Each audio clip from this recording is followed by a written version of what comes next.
So, one more push against the coronavirus, the corona pandemic. Again, trying to educate the common people as to what the virus is doing and what you can do to fight it. So, here is a person who coughs or sneezes and takes out these small droplets which keep on flowing in the air. They are called as aerosols.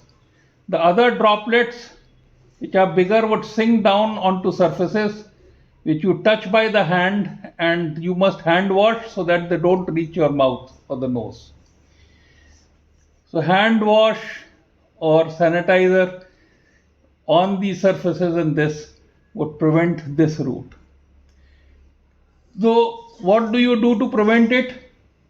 You fan out this aerosol. Fan out this aerosol. You stay home, you meet only on phone, avoid congregations, fan out the aerosol, and masks and masks everywhere. Anybody about without mask, stop him. Help the nation enforce masks. Next, get vaccinated. Any vaccine, both first and second dose, as soon as possible, as fast as possible. Because what would this vaccine do?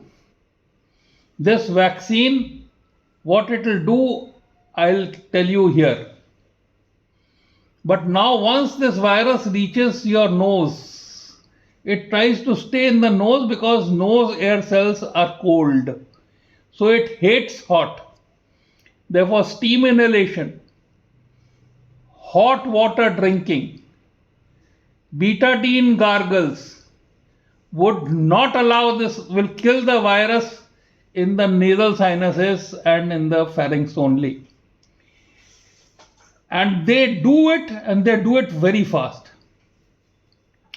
Now, supposing it is not killed here, and it reaches the mucus. In the mucus, if you are vaccinated, are circulating these IgG antibodies. They simply go and kill this virus in the mucus. Then somehow, if it crosses the mucus and reaches these pneumocytes or cells lining the respiratory tract, there is a IgA antibody sitting here which would kill this. This IgA antibody is by a capsule called as Oravax, which has not really come, but that is known to make these IgA antibodies, so that even if the virus crosses the mucus and reaches the surface, it is killed. And of course, steam, hot water, betadine. That is the way to fight the virus if it has reached your nasal sinuses. An RT-PCR positive indicates that you are shedding the virus. And if that is true, then please go into quarantine. Don't infect others. Help the country, help the nation fight the pandemic. So this is what you do what you can do to fight the corona pandemic.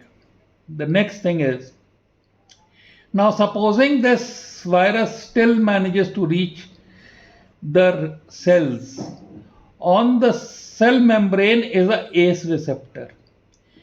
Now, if zinc is tied to this ACE receptor by the help of hydroxychloroquine or kalonji shahad 60 grams a day, then this virus will not be able to stick to this ACE receptor. So that was the use of hydroxychloroquine, which we exported in large amounts to America.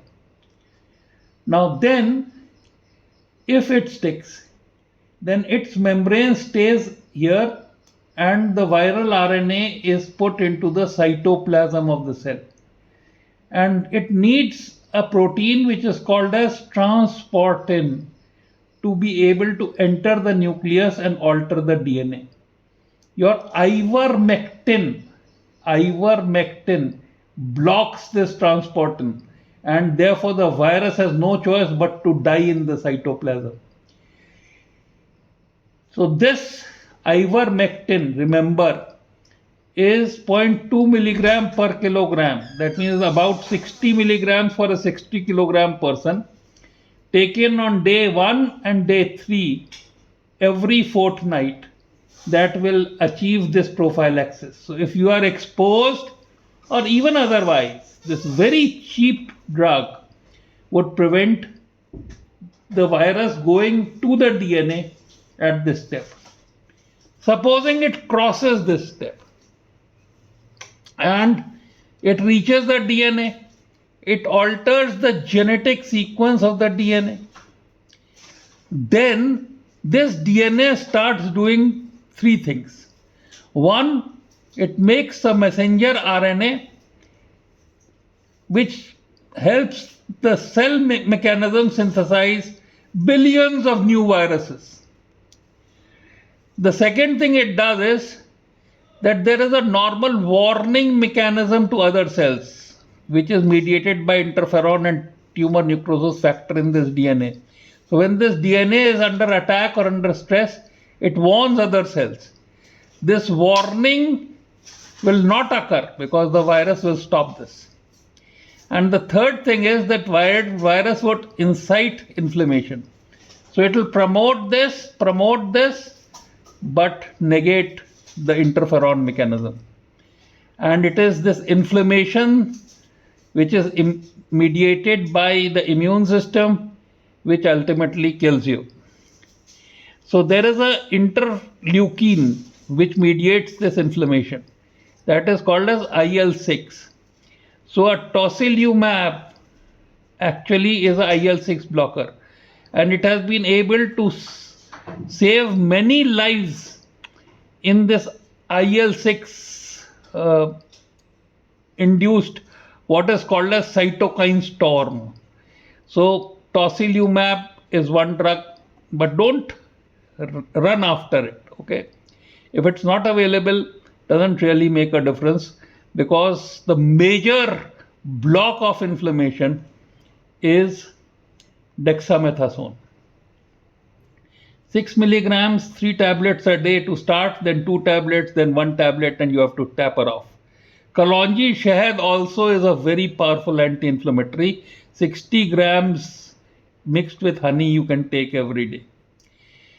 Then, what does this inflammation really do? It fills your air passages and alveoli with fluid. And if you are prone like this, with a pillow under the chest and under the pelvis so that the abdomen is free to move, then, and if it is sliding like this, then this proning at least 2 hours would help drain this fluid and will clear the air passages. The second step is the space between the air boundary and the blood boundary. This is filled with inflammatory cells, and the dexamethasone and Kalonji combination would deal with this.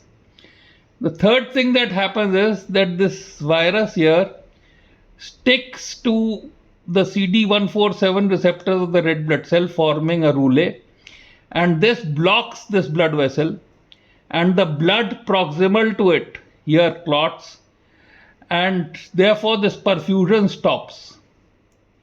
So ventilation stops, diffusion stops, perfusion stops, and again ivermectin blocks this CD147 receptor and prevents this roulet formation. So now you remember what the virus is doing, and you know what you should do to prevent mortality.